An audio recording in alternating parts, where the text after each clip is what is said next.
Hi, my name is Carly Lynch, and I'm the campus minister for religious diversity here at Santa Clara. And today I get the honor of talking about feminism and LGBTQIA issues within the church and Christianity today. And so myself, being a queer cisgendered woman, but also someone who holds 2 degrees in Christian theology and a ministry position, you're going to be hearing from someone who believes in the dignity and the authority of women within Christianity, and also the dignity and beauty and rights of queer people within Christianity, and the rights that they all have to serve and lead and be a part of the life of God in the church. All right? So there's a lot of different beliefs. That's what you're hearing today. And so the first thing I want you to hear is, I'm not the only one who thinks that. There is a world, current movements and historical movements of people fighting for the rights of women and queer people within Christianity. We have feminist and womanist biblical scholars and theologians, and we have queer theologians and biblical scholars, and we have historical movements. So you are not alone if those things are held in tension for you. If you are someone trying to figure out how to hold your feminism and Christian identity, or your queer identity or queer affirmation and Christian identity, you are not alone. There's a whole movement of us and a whole history of us. So stick around to learn more. So the second part is I want to talk about how does someone like me, or how do all of these incredible scholars of feminist and womanist and queer theology and biblical studies, how do we approach this? How do we make sense of these identities that seem to be so at tension in Christian history? Okay? So there's a lot of different ways that people approach this argument. I'm going to talk about 2 different things, 2 different ways that people approach it. The first one, and I'm going to kind of avoid some of the technical definitions and stuff like that. So the first one is that, say we come across a scripture or kind of a historical belief about, women shouldn't be in leadership in the church, right?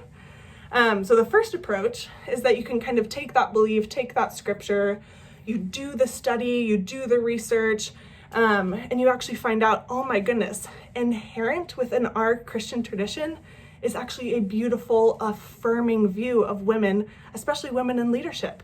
When we look at that verse in context, it was actually just a weird little historical niche moment. It has nothing to do with actually women in leadership in the church. It was about this one person's relationship, whatever, that's weird. And we can believe that within Christianity, we have a tradition that inherently believes in women and queer people.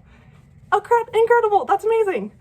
So that's kind of one way that people approach it, is they do that research, find out that Christianity is actually an amazing religious tradition that supports women and queer people. The other side of things is that those same scholars, those same people will research, they'll look through these different texts, they'll look through the different verses that talk about women and queer people, and they'll find out, shoot, Christianity actually has an inherently root problem and has historically always been invested in the suppression of women and queer people. Dang it, what do we do about that? Paul truly believed that women shouldn't be in leadership in the church. But what we're going to say is we understand that that was in a historical contextual moment.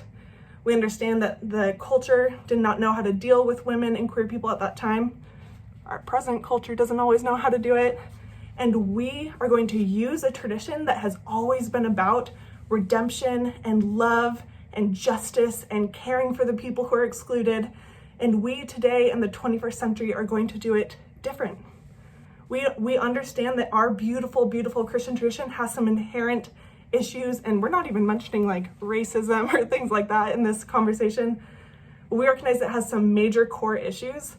And because we believe in the love of God, because we believe in the beauty and redemptive power of the Christian tradition, we're going to do things different now. So, and you can hold both of those at the same time, and there's a million other approaches, but I want you to hear, women and queer people, you are loved. You have all authority and belief and trust and dignity and beauty coming from at least this one minister, and I can speak for many more. All right, much love. Bye.